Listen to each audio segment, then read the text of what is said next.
Trending News of Samar. Welcome to Hold the Roger Channel mga kasenti. Isang SUV ang muntik nang mahulog sa isang inaayos na tulay sa Gandara, Samar.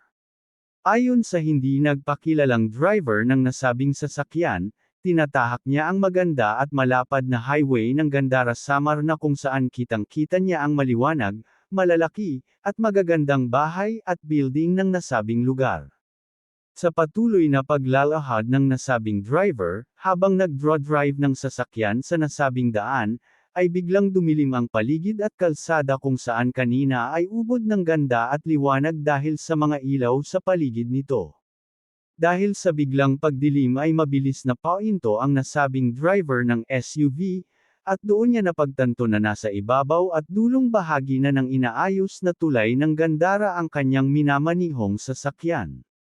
Ayon sa mga residente ng nasabing lugar, maaring dinaya ang paningin ng nasabing driver kung saan nakita o natano niya ang Lost City of Biringan.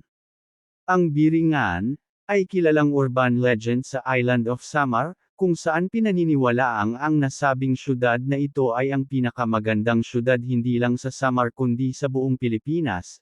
Ang Lost City of Biringan ay di makikita sa mapa ng Pilipinas, ngunit sa kabila nito, ito daw ang pinakamaganda at sinasabing richest city in the Philippines.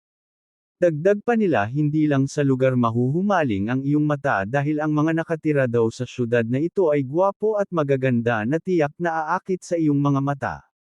Mga kasenti, papayag ka bang tumira sa syudad na ito at mamuhay kapiling ang residente ng lugar na ito na aakit sa iyong puso?